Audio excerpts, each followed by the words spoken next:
Ladies and gentlemen, please welcome the Four Cenos! Oh, what a night. Late December back in 63.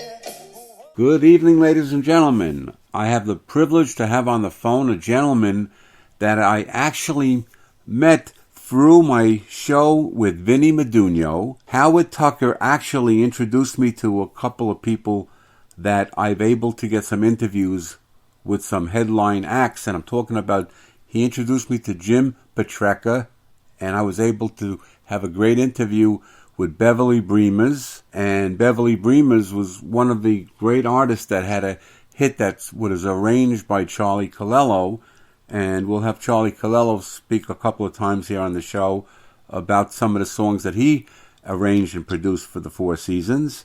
He also introduced me to Billy Terrell and Charlie Romo and John Michael Coppola. So welcome to the Ken Kojack 60s Jukebox Review, Howard Tucker of Staten Island. Thank you, Ken. Pleasure to be with you. Thank you for having me. Well, I appreciate you. You, like I said, you introduced me to some heavy hitters, and I appreciate your help with that. So, but we're talking about, and you're the guy that really influenced me to do this show.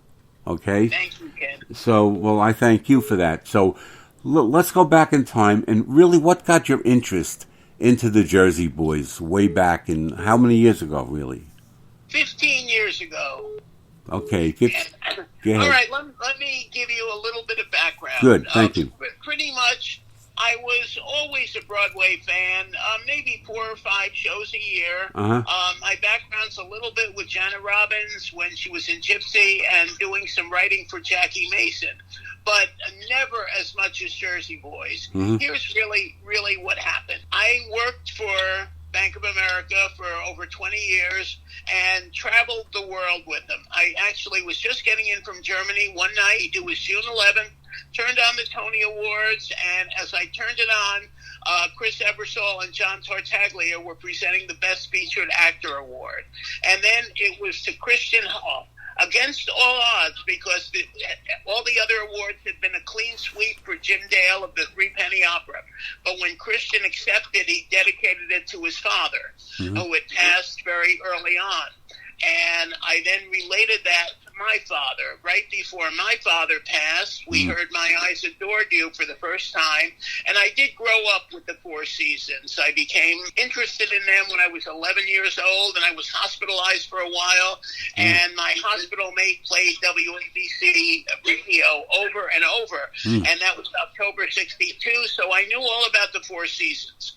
After Christian actually gave his speech, I bought a ticket on eBay right away, and I actually saw Jersey Boys for the first time. And after seeing his Tommy DeVito, which was the exact opposite of Christian in real life, although Tommy was a lovable thug, I actually emailed Christian how much I appreciated his speech and dedication to his father, and he emailed me right back almost immediately saying, Howard, thank you for taking precious time to email me, and I'm really pleased that someone was so touched by my Tony speech. And then he and I went back and forth on email. You know, who are you blowing a kiss to? Where did you grow up? Where did you grow up? And we just corresponded for maybe 20 minutes about our lives and about theater. And then I met Christian, and, you know, we had dinner together. And that really prompted me to be involved with Jersey Boys. I then posted on the blog that I appreciated having met him, and he then posted on his blog to check out my wording, and he actually invited me to a party that he had, and that's really how it started. And the publicists and the blog masters, who are Susie and Dale Scarl, liked my writings and let me continue interviewing some of the other actors and commenting on the various aspects of the show and Broadway that I've seen. And, you know, and I'll tell you, Ken, my 15 minutes of fame actually lasted for 15 years. Wow. And luckily, I did get to see Jersey Boys virtually all over the world. I did over 100,000 miles a year with the bank. I had plenty of frequent flyer miles, so I actually did get to see them in London, go to the opening in Las Vegas, go to the opening in Los Angeles. And, it was the thrill of a lifetime. Even now, it seems like a fairy tale to me, but it actually happened. Too good to be true? Yes, but it happened. Well, that's really great to have a passion about something, specifically Jersey Boys. I mean, you're talking about a huge Four Seasons hit, hits, and so many of them with Charlie Calello, who I'm going to be playing a bunch of the songs later on. I understand. You know what? I want to play a song that means something to you, and tell us what Fallen Angel means to you. Okay, Ken. After my father's passing, My Eyes Adored You obviously went to the top, followed by Swearing to God, followed by Our Day Will Come, and then followed by Fallen Angel. And when I heard that, it really reminded me of my parents reuniting in heaven. My mother had died years and years earlier, and verse, You're Home Again, I'm Glad You Kept the Key, Been Waiting Here, Seemed a Million Years to Me, sort of reminded me of my parents getting together again, and I listened to that over and over and over again, and I followed the Billboard charts. It peaked at number 36. So I almost think it faded quickly, and I almost felt for so many years, even before Jersey Boys, that song was meant especially for me. Wow. So that is my favorite Four Seasons song, and the first time I heard John Lloyd Young sing it, luckily the theater was dark, because actually I was crying during that song. Oh, wow. Well, since we're talking about that song, let's listen to it right now, and we'll be right back in just a couple of minutes.